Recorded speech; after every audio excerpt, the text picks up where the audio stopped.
All right. Hello, everybody. I'm Shane. I'm one of the neurosurgery residents. And today we are going to be preparing you for your midterm next week, okay? So what I would like you guys to do is, if you don't mind, maybe you can turn off your video, you can turn on your mics. I want this to be something where you guys sort of participate, okay? And any questions that come up, anything while you've been studying that you don't understand, speak up. This is a good opportunity to do it, and hopefully I can answer your questions, okay? So first things first, let me mute my thing here. So first I wanted to just start kind of with the bones of the skull, and I have some pictures here. Let me stop sharing this screen really quickly. Perfect, okay. So hopefully you can see Alfred's screen here. This is what you're seeing on my laptop screen is basically a view of the orbit. And so what we're looking at is the right orbit, kind of here, okay?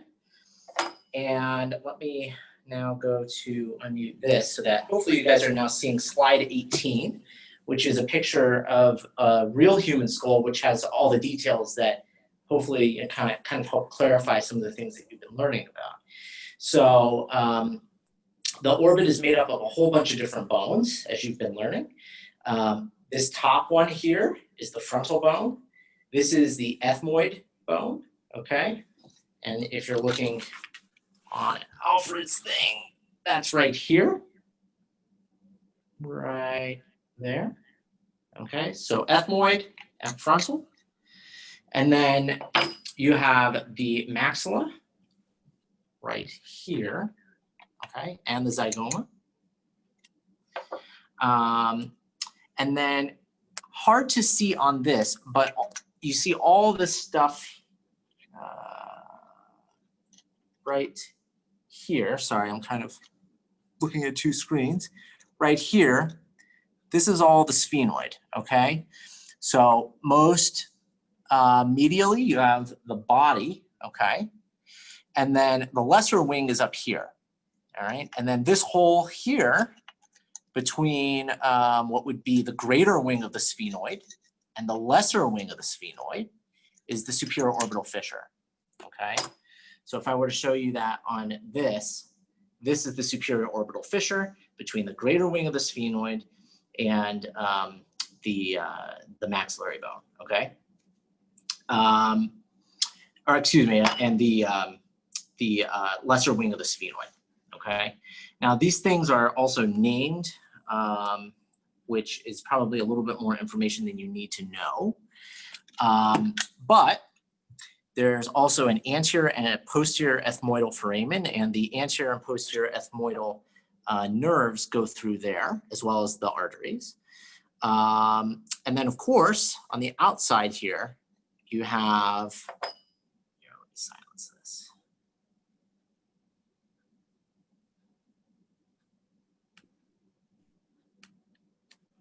It still wants to show it doesn't want to show your video.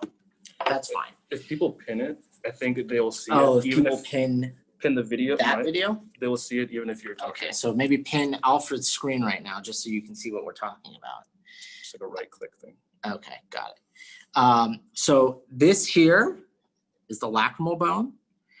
And then that really kind of sums up everything within the orbit itself. But there's one bone which you can't really see here very well, and that's the palatine bone, okay? It does make up way back here, kind of at the back part of the ethmoid and right before the sphenoid. There's a small little orbital process of the palatine bone. Now the palatine bone is actually very interesting because it, of course, you know it here, and that's where it gets its name. Let's take this off.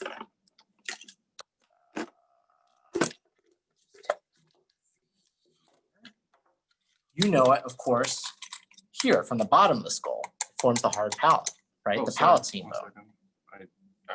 Got it? So that's the palatine bone. And it actually curves up, and you can't really see it on this plastic model, but It basically has a 90-degree plate and goes up, and then the top part of it forms this part within the orbit, that small orbital process. Okay, so it's a small bone, but it is technically a part of the orbit. And then I think I mentioned, I may not have, that this is the zygomatic bone. So I just wanted to make sure that we touched on that. So that forms the outer and inferior wall. Okay, so that's the orbit. Now, if we actually sort of look at the skull from the inside, there's a whole bunch of foramina, and we can kind of go through what each of those foramina shows. Well, actually, first, let me put the calvarium back on here. And maybe it makes sense just to kind of start with really basic stuff. So, of course, this is the frontal bone, okay? And there's two parietal bones. And then back here, you have the occipital bone. And then all of these bones come together and form suture lines. And so this is your your sagittal suture. Right below it would be the superior sagittal sinus, which I think is actually on your exam. This is the coronal suture. Where these two meet, the sagittal and the frontal, that's a point called bregma, which we don't really use very often. You may use it actually more so in like animal like injections into the brain. It's actually a point better defined, I think, in mice and rats. But the important thing for you to know is that this area is originally not filled in with any bone when you're a baby, and up until about 1 year of life, it forms a fontanelle, which is basically an opening and a small membrane, and you can actually kind of palpate it and feel it, and it feels bouncy, and that's you're feeling kind of the subarachnoid space and actually the brain beneath. And that's actually something that we do very often in pediatrics, basically every morning. It's part of our physical exam for any baby that we're concerned about maybe a congenital hydrocephalus. So that's the anterior fontanelle in infancy up to about a year.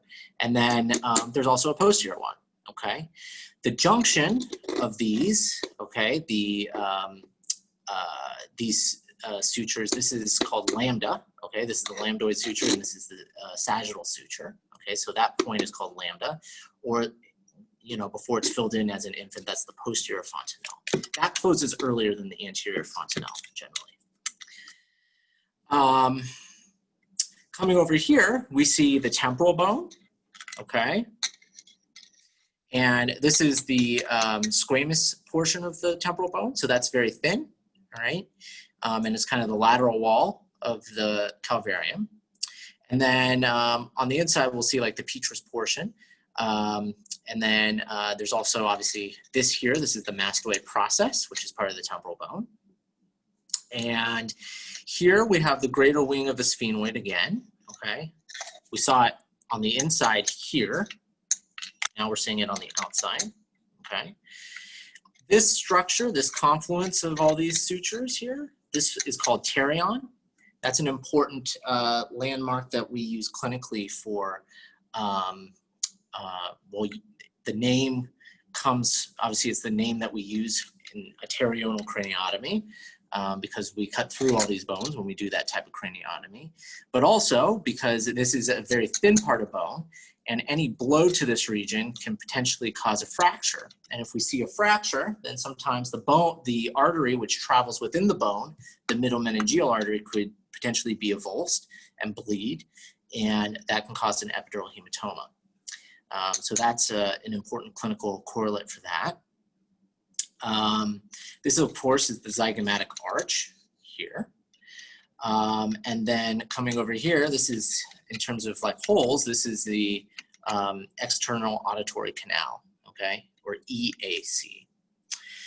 And then, of course, just on the face, we already talked about these things here in the orbit, but you obviously have the maxilla here, which is the upper teeth, and then your mandible, which is your lower teeth, essentially. So I think we talked about everything. Let's see. I did want to talk to you a little bit about something that I always found very confusing as a medical student is what is the temporal fossa, the infratemporal fossa, the pterygoid fossa, and the pterygopalatine fossa. So it's actually quite simple. There's a line here on the skull. We call that the superior temporal line, okay? So everything above the zygomatic arch, from here up in a hemisphere along the skull to the superior temporal line here, that's the temporal fossa, okay? And that basically contains the temporalis muscle, and it's basically contained within, muscle is basically what fills that space. Everything below it, okay, below the zygomatic arch, okay, from here down to about here, that's, it's not well seen here, but it's a ridge called the infratemporal crest. That's the infratemporal fossa. And you can even say that it kind of goes to like the pterygoid plate, I guess. So you have a lateral pterygoid plate, which is what this is.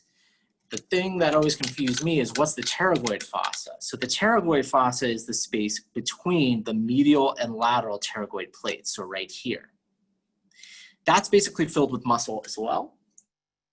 You know, the pterygoid muscles. So what the hell is the pterygopalatine fossa then? So the pterygopalatine fossa is actually sort of on the other side, deep in here. And again, hard to see on this model because it's plastic and they can't really mold it. But it's basically in front of the pterygoid process. Okay, so it's actually, imagine it.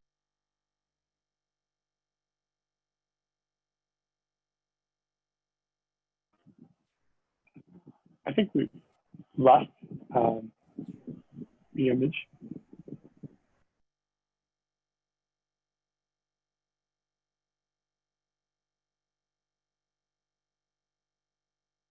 We were talking about pterygoid. So in front of the pterygoid process, okay? Oh, I think I lost my stuff too. I think it's the internet here.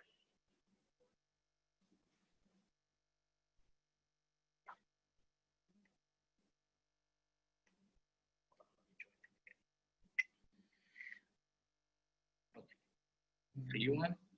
Can you check my laptop, Alfred? Oh, I'm on. Right. Sorry, guys. Technical difficulties. So, like I said, the pterygopalatine fossa is basically in front of the pterygoid process, and it's in this area between the back of the maxilla and the pterygoid process, okay? What they call the pterygomaxillary fissure, that's the lateral border of it. And basically everything in front of it, so kind of way deep behind this, deep at the back part of the nose is where the pterygopalatine fossa is. And that is relevant, obviously, for understanding, you know, all the autonomics that go to salivary glands and things like that, and to the lacrimal gland. Okay, anything on the outside of the skull that anybody has questions about?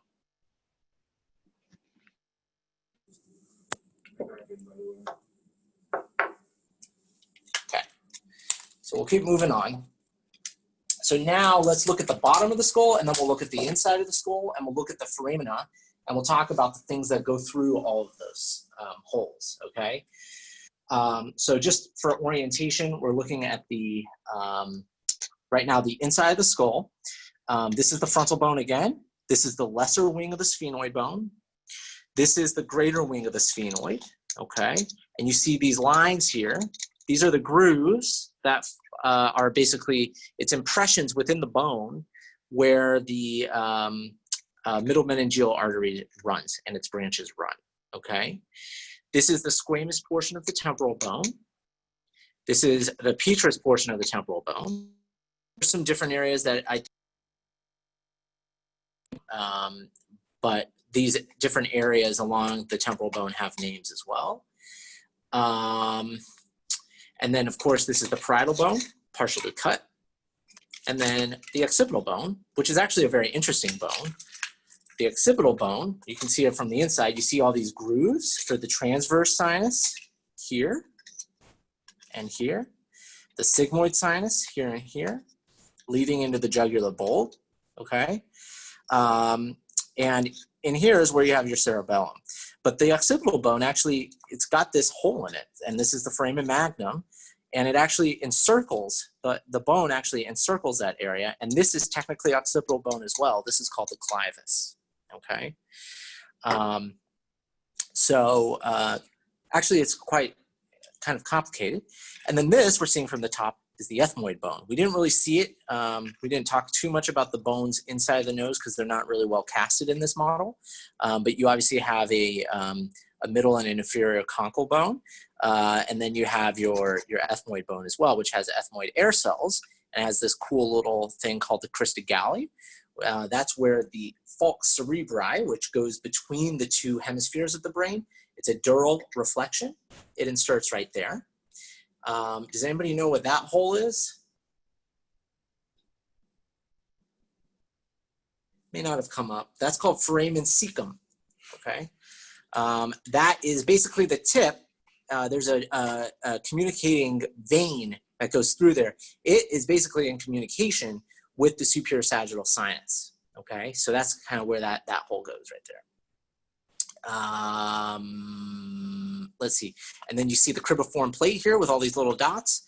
That's where all your olfactory nerves go, okay? They go through there and into the top of the nose and the nasal epithelium up here to enable you to be able to smell, okay?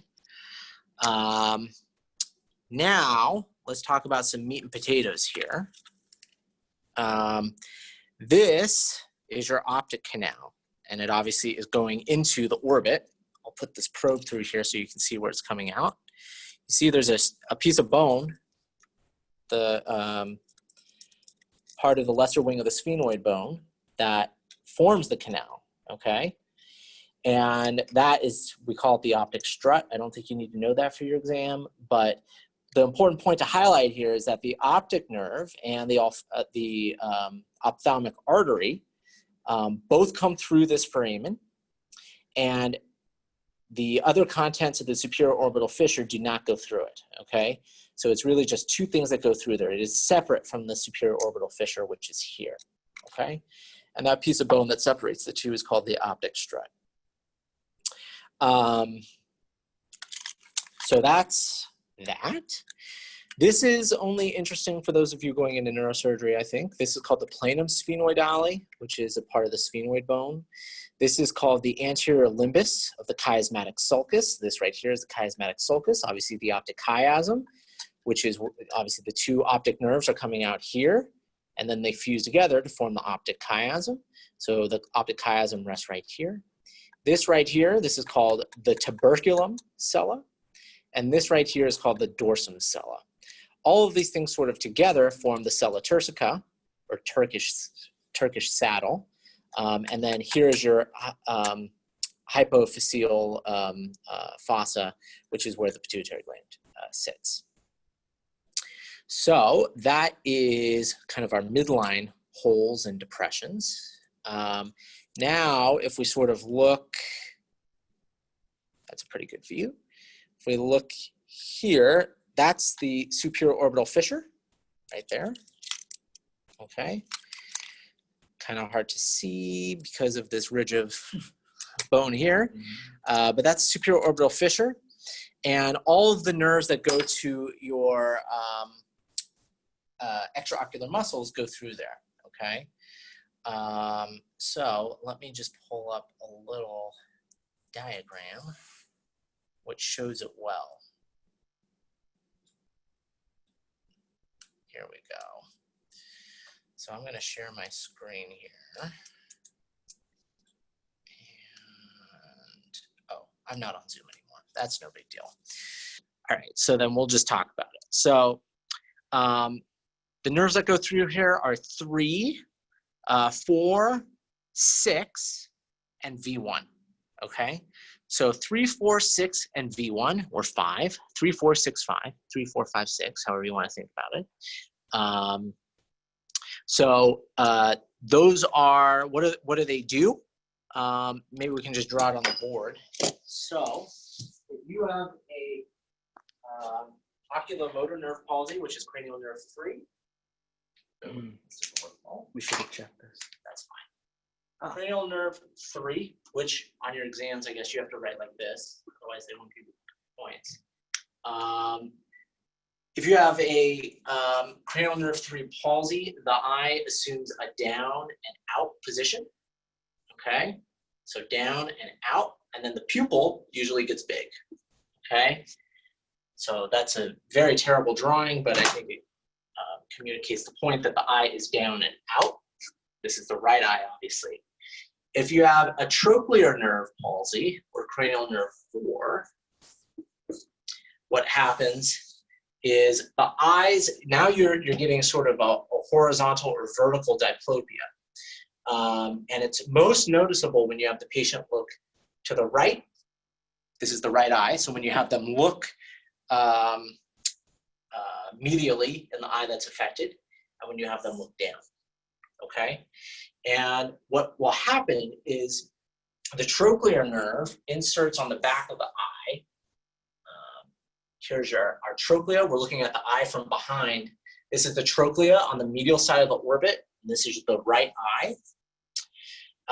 The muscle inserts back here on the globe, and then the muscle obviously goes back. So when the muscle activates, it pulls the eye downward if the patient is looking in the same direction. So if the patient looks in this direction and this muscle fires, it's going to pull the eye downward.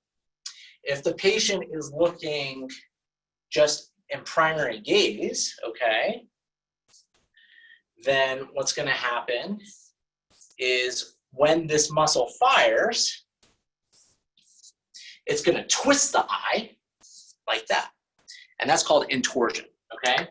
So cranial nerve 4 palsy will cause a deficit of intorsion and a deficit in the ability to depress the eye when you're looking medially towards in the eye that's affected.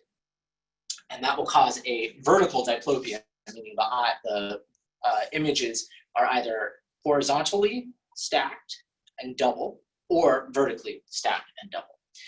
Cranial nerve 3 palsy will obviously be messed up in a couple of different dimensions, because it is both affecting the ability of the eye to look in the medial and lateral trajectory as well as the vertical trajectory. The last one, which will cause a purely horizontal diplopia, is obviously cranial nerve 6. Cranial nerve 6, okay? So cranial nerve 6 obviously is the lateral rectus muscle. That's what it is innervated. So we're looking at the right eye again. We're looking at the front, okay? So this is the lateral rectus. When it fires, it's just going to pull the eye out, okay? So the eye will just look that way, okay? Because it's a pure perpendicular movement when that muscle fires. And so it's going to cause the eye to look out. So a palsy of the cranial nerve 6 is going to cause the eye to look more medially. Why? Because all the muscles in cranial nerve 3, the medial rectus, are still active and have tonic activity just because they have innervation. And so the eye will assume a more medial or esotropic type of position. Okay, so hopefully that's helpful. So we talked about, implicitly, we talked about the optic nerve, which of course allows us to see, and that's its primary function. We talked about the cribriform plate and the olfactory nerve. Remember, there's plenty of olfactory nerves. And then there's an olfactory bulb, which actually is where the neurons that go back into the brain actually originate. So the actual peripheral nerves are just these small little fiber nerves that come through this cribriform plate, okay? Everything from the optic bulb and optic tract back That's all within the CNS and covered within, the typical arachnoid layers and things that we talk I about. think we have a question. Oh, go ahead. What is it? Hi, I had a question about double vision. So do patients experience double vision with these palsies, or like what are they actually like? What is the sensory information they're getting, and how are they like dealing with all that input? Yes. So excellent question. So yes, they do see two pictures. They get double vision. Okay. So in the case of a sixth nerve palsy, the most likely scenario you can get bilateral sixth nerve palsies and hydrocephalus. Okay, that's because the sixth nerve has the longest course within the CSF, and it goes over a bony ridge. I can show it to you right here. Well, you don't really see it, but it would be in this area. It's an area called Dorello's Canal, and it's obviously traveling over this piece of bone and into the cavernous sinus. And so when you have hydrocephalus, you imagine the brain is getting pushed down through the foramen magnum because of the hydrocephalus, meaning the backup of fluid within the ventricles. It causes stretch on both six nerves. So they can get double vision from that, and they'll describe it. We ask them, when patients come in with double vision, we do ask them in the ER, can you describe what the pictures look like to me?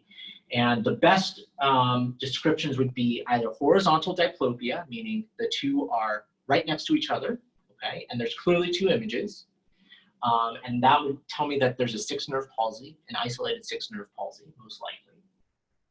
They can say the images are diagonal, okay, and that would be potentially a third nerve palsy, maybe even a fourth nerve palsy. But the thing that's really specific is when you ask the patients to do that provocative measure on exam, when you ask them, can you look to the left and down, they are not able to do that, and it makes their double vision worse, okay? Now, patients with a fourth nerve palsy, actually, sometimes you'll see them and they'll walk in with a tilted head. That's because what they're doing is they're using their contralateral active eye, which can intort. It can actually tilt in the appropriate direction. So if my right eye has a palsy, I'm not able to intort my right eye, okay? So I'm not able to go like this. So it's actually gonna be in the resting position because of the inferior oblique, again, innervated by cranial nerve 3. It's gonna be slightly like this. So to compensate, what I'm gonna do is I'm gonna intort my left eye by turning this way. And it's gonna actually make the double vision go away. So patients with an acute fourth nerve palsy, which we can sometimes see in trauma, because it's a nerve that has a long course and it actually comes out from the back of the brain. It's the only cranial nerve to do that. So if you have head trauma and then they come in like this, that might be a reason why they would have a fourth nerve palsy. So that's something that they have. So they can correct that. But yes, they are symptomatic from it. They will tell you, I see two pictures. Sometimes if it's really subtle, a subtle sixth nerve palsy, they may say it's just blurry. And a subtle thing that I can ask them on exam during the history is it worse when you look far away or when you look close up? And when you're looking far away, it's usually worse for patients with a subtle sixth nerve palsy. The reason being, they're relying on cranial nerve 6 to pull the eyes out, to look straight ahead. You don't have a problem when you're looking at nearby objects. The reason being, your medial rectus, which is supplied by the third cranial nerve, are intact. And so you're able to look at things close up and you're able to converge your eyes. You're just not able to diverge them. And so things look blurry or maybe even a little double when you look further away. So those are kind of subtle things that are more physical diagnosis and history type things. But yes, patients do get symptomatic from this. They can potentially even have things like headaches, nausea as a result of having double vision, not unsurprisingly, as you would imagine. So we talked about 1, the olfactory nerve. That's obviously giving us smell. We talked about 2, which is the optic nerve, which is giving us vision. We know that that goes through the optic canal. The nerves of cranial nerve 1 go through the cribriform plate. We talked about 3, 4, 5, V1, the first division, only the ophthalmic division, and 6. All those go through the cavernous sinus, and they go through the superior orbital fissure.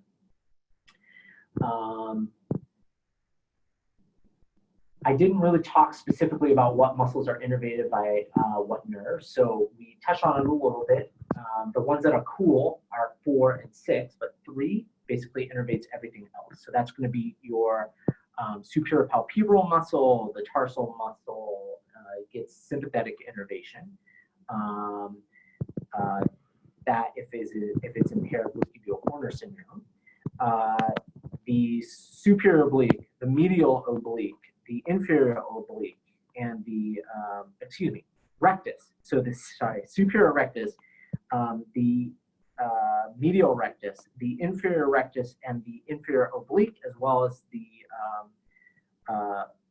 superior palpebral muscle. Those are all going to be innervated by cranial nerve 3, as well as the parasympathetics and sympathetics to the pupil, which are really important clinically for us. Cranial nerve 4 we talked about is superior oblique. Again, causes intorsion and depression of the eye. And then the last one is the lateral rectus, which is innervated by cranial nerve 6. So 4 and 6 are nice because it's just one muscle. Those are all striated muscles. Okay, so those are, when you have that table that breaks down the classification of things, those are all somatic efferents. Somatic motor efferents is what they're called. So those are all that's the first 6 cranial nerves. I do want to talk a little bit about the cavernous sinus. The cavernous sinus is something that always sort of confused me because we talk about 2 things. We talk about the cavernous sinus and Meckel's cave. Is anyone confused about what the difference is between those 2? I was always confused by it. Okay. So the cavernous sinus is a dural reflection. Okay. There's dura along the middle cranial fossa. Well, there's dura all over the place here, right? Normally. So the dura along the middle cranial fossa infolds, okay, and comes up to the anterior and posterior clinoid processes, okay? And within it, it's all filled with venous blood. That's the cavernous sinus. Now, Meckel's cave is a little bit different. Meckel's cave is not filled with any blood. It's within the cavernous sinus. Well, it extends into it slightly. And it's actually filled with CSF, okay? So it's actually a CSF cistern. So when the trigeminal nerve comes out of the brainstem, out of the pons, excuse me, I should specifically say the pons, it comes out onto this bone, and then its ganglion lays out right here, okay? Now, if you imagine during development, here, look at my hands. If you imagine the 3 nerves, 3 divisions of the trigeminal nerve, my knuckles here would be the ganglion, right? My whole palm, I guess, would be the ganglion, and this would be the nerve proper, okay, coming out of the pons. This part is in the CSF. This part, let me show you this. So you're looking at this side, okay? You're looking at the right middle cranial fossa. All right, so my arm is the trigeminal nerve. Now we're at the bony part, okay? And so the trigeminal ganglion is sort of laying out against the medial floor of the middle cranial fossa. And here the dura just kind of becomes confluent with it. So there's dura coming up from the middle cranial fossa over the nerve. So during development, as these nerves are coming out, they're coming under the dura, and there's a little separation between the dura and the nerve, and particularly the ganglion. And so that is Meckel's cave, okay? So if you imagine filling a glove with water and putting your hand into it, the glove is the dura, and all that water is CSF, okay? And the nerves are just kind of floating in it, right? At least up until your knuckles, up until the trigeminal ganglion. That water is Meckel's cave, okay? So that's Meckel's cave. We talked about the cavernous sinus. The cavernous sinus, as you know, has, we talked about everything that goes through the superior orbital fissure. It has all those nerves going within it. they're all basically plastered up against the wall, the lateral wall, in order, except for cranial nerve 6. Cranial nerve 6, like I was kind of talking about, comes up from the pontomedullary junction and comes up medially and then goes into that canal and then enters into the cavernous sinus and actually crosses over the carotid artery, the internal carotid artery in the cavernous sinus. And so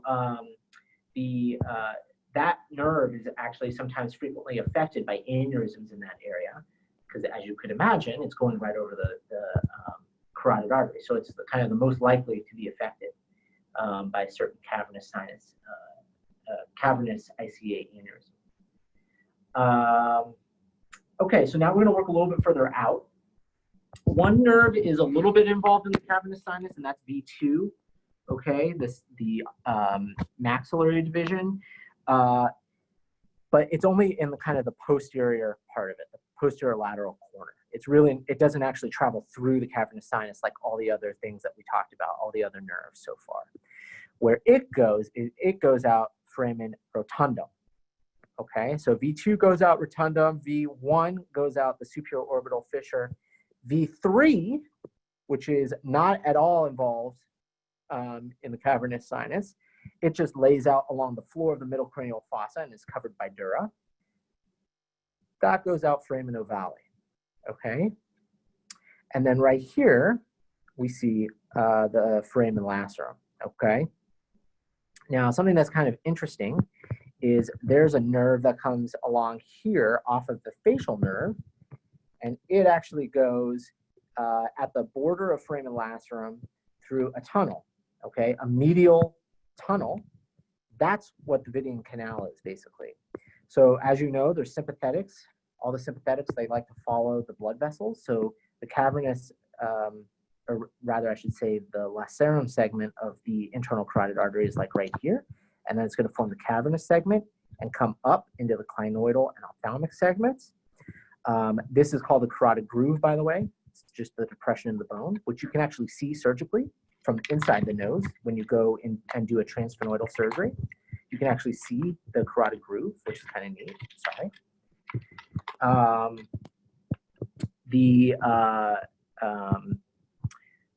What was I talking about? The sympathetics along the carotid sympathetic plexus, form a nerve themselves called the deep petrosal nerve, and they merge with that nerve that was coming off the facial nerve. So this nerve comes out here. It's called the greater superficial petrosal nerve. It comes out here through its own little hiatus off the facial nerve. It travels actually along the floor of the middle cranial fossa and under the dura, and then it goes into that hole kind of at the border of the foramen lacerum. It merges with the carotid sympathetics from the deep petrosal nerve and forms the Vidian nerve. It goes through this Vidian canal out into this area, into the pterygopalatine fossa, where those autonomics then get distributed through the pterygopalatine ganglion to the lacrimal gland and also to the submandibular and sublingual glands via the submandibular ganglion. Okay. Rather, the autonomics get to the submandibular ganglion via chorda tympani and the lingual nerve. Let's see. That's basically about it. The last two important things that we haven't talked about are the IAC, the internal auditory canal. We already talked about the EAC, the external. The IAC contains two nerves. It contains our cranial nerve 7 and cranial nerve 8, the facial and vestibulocochlear nerves. And then the last one is this great little, actually there's two more. The last one is this great foramen called the jugular foramen, okay? That contains 9, 10, and 11, all right?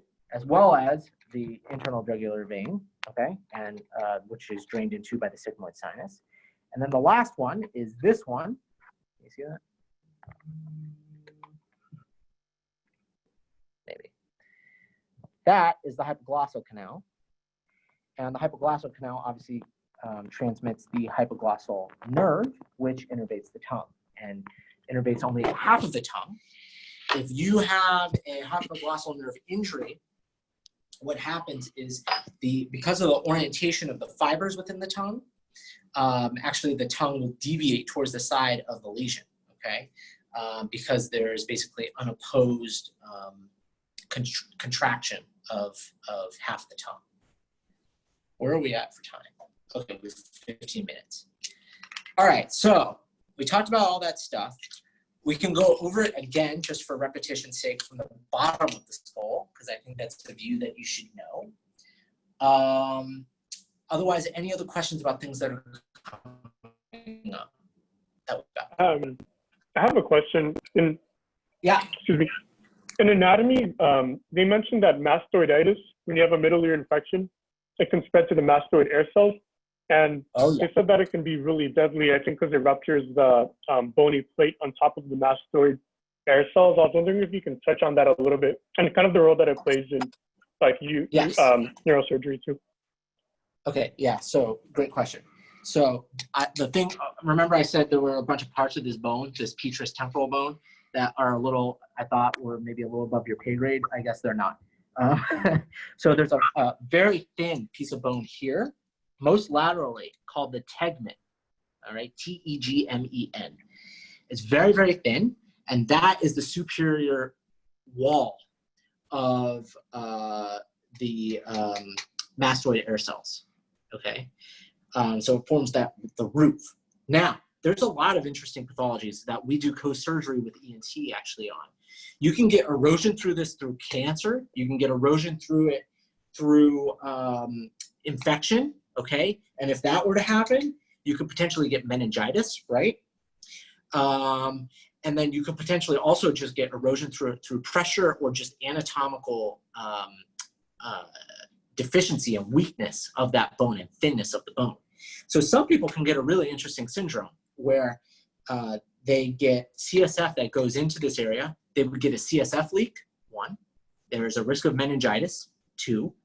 And they can, if it involves the semicircular canals, they can actually get vertigo from it and get, feel very uncomfortable. So that's actually an interesting pathology called semicircular canal dehiscence. But yes, what you were touching on is, yes, infection of this mastoid air cells, it can extend, especially in people that have a pneumatized petrous apex. This bone here is really, really hard. It's actually the hardest bone in the entire human body. Why? The reason being it's protecting the cochlea. So it's hard for a reason, but some people have air cells that extend into here, and we call that a pneumatized petrous apex. Those patients can get infection that extends into this area. It could potentially involve the danger space, but it could potentially involve the cavernous sinus and cause thrombosis of the cavernous sinus. Typically, that's more when you have an infection in this danger space, this triangle here, though. But it can also cause a really interesting syndrome called Grandinigo syndrome, which is when you have a abducens palsy, so cranial nerve 6, right? We know it's going through this bone, right? I told you it goes through a canal right in this area. You get pain, retroorbital pain, and obviously ear pain and otorrhea and otalgia. So that's Grandinigo syndrome. And that's important if you're going into ENT and neurosurgery, I guess, to a degree. Typically, that's something, an infection, a mastoiditis is typically something that ENT can manage without us. But if it does involve the dura, or they're concerned about a possible needing to close from above, close the defect from above, we'll assist them and we will take this bone off, this squamosal part of the temporal bone. We'll do a middle fossa craniotomy, and we get really right flat along this, and we can see this, and we can pull the dura up. We can find where the problem is, and we can put it like a little manhole cover over it, a little piece of bone. We can take this bone that we took off from our craniotomy, split the bone in half. Dr. Howman loves doing this. It's like his little workshop time. he cuts the bone in half through the cancellous portion of the bone so that, you know, there's two cortical surfaces. So he cuts the cancellous part, so he's got two parts. Obviously, the part that stays on the outside part is going to form the closure, the craniotomy closure, so they don't have a defect here. And that inner part will lay on top right here to close that defect. So that's mastoiditis. Yeah, and the CSF is through, that would be draining through would the patient actually feel that draining through their ear if it is a CSF leak? It can drain through the ear if they have, it can cause a conductive hearing loss, okay? Because the fluid tamponades the normal ossicles, okay? And their normal movement, and so they don't hear as well, number one. And you get hydrostatic pressure also against the air pressure along the tympanic membrane, so that disrupts things. So one, you could get a conductive hearing loss. Usually it does not come out of the ear unless there is an injury to the ear or infection within the ear and you get spontaneous drainage through the tympanic membrane. Actually, usually where it comes out is through the nose because it goes through the eustachian tube. And so it comes out the nose. So things you can ask for to get a sense of whether somebody has a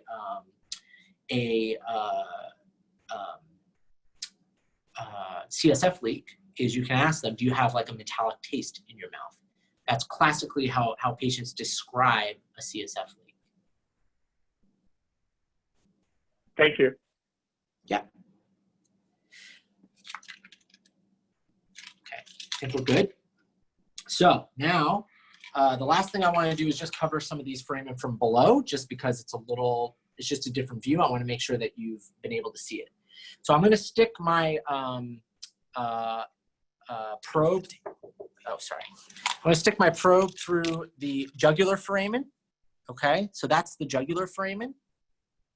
I'm going to show you the top view, jugular foramen. Okay, you see your hint for this is their sigmoid sinus, that groove for the sigmoid sinus, sometimes called the hook of the sigmoid sinus. Okay, right there. That's what it looks like on the bottom.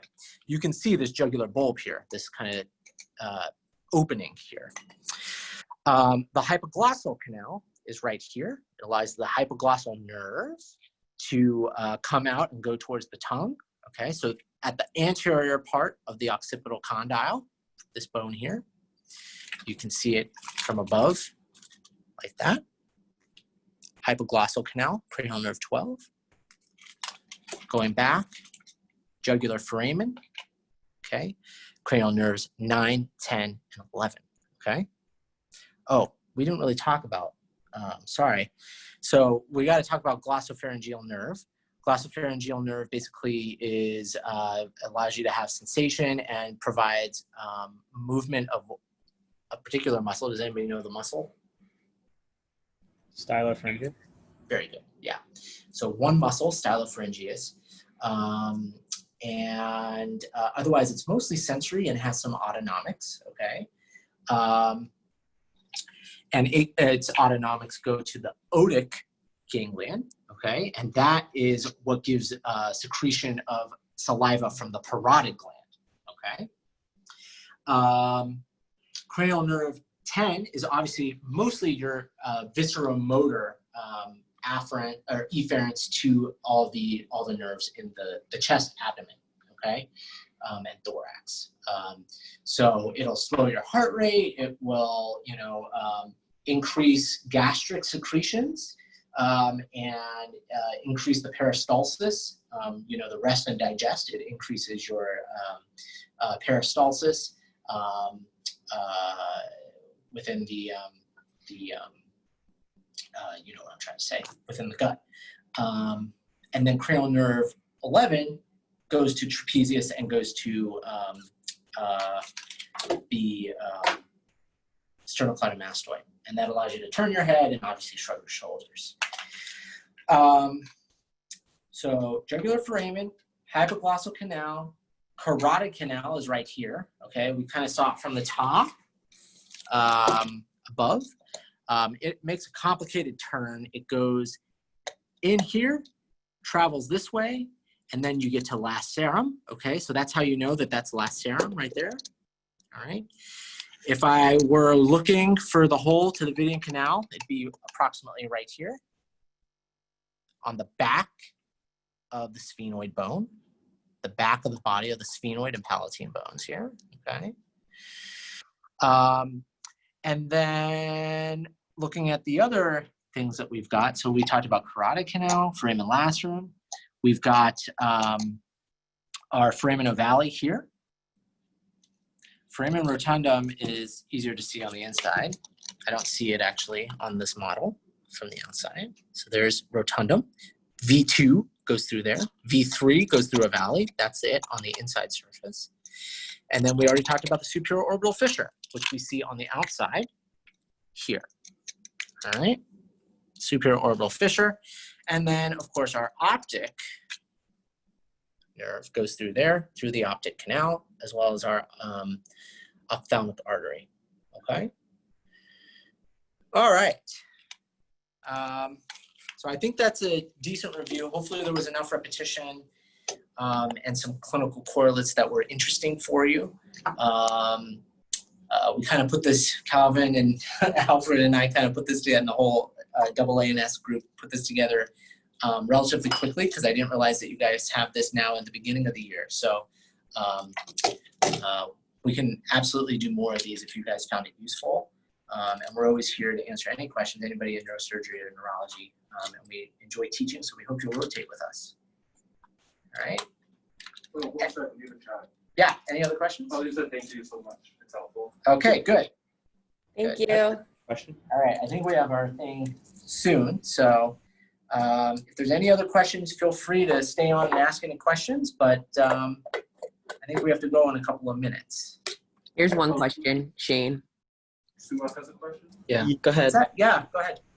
This might be like a kind of basic question. You kind of touched on it, but can you tell me about, like, just generally speaking, like where ENT ends and neurosurgery starts and vice versa? Like, is there a way to like kind of generalize that? I would say that ENT is typically anything, often we work together, okay? So ENT would be anything in the nose, anything in the ear that involves the conducting systems and bones, okay? There are specific fields within ENT. So otology is they learn how to drill out the temporal bone, kind of like we were talking about, and do things within the ear. Rhinology would be the nose. And there's like head and neck, which Dr. Ween does. Dr. Ween does all the head and neck, and Dr. O'Leary, they do all the head and neck tumors, so isolated tumors of the head and neck. Basically anything vascular, though, would be neurosurgery from the neck up. Okay, so carotid dissections, vertebral dissections, anything in the head. It's not interventional radiology, it's neurosurgery exclusively for the most part. There are some interventional radiology trained practitioners who specialize in neuroradiology, but not at Tufts. And so I would say in general, to summarize it, ENT is mostly things outside of the cranial vault, okay? So anytime you're dealing with dura, neurosurgery typically gets involved.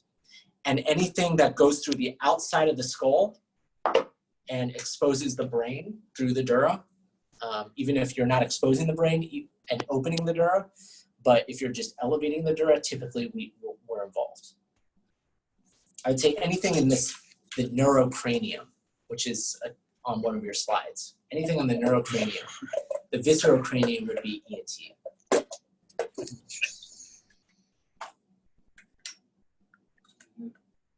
That's it. That's it. All right. Thank you, guys. I hope this was useful, and good luck on your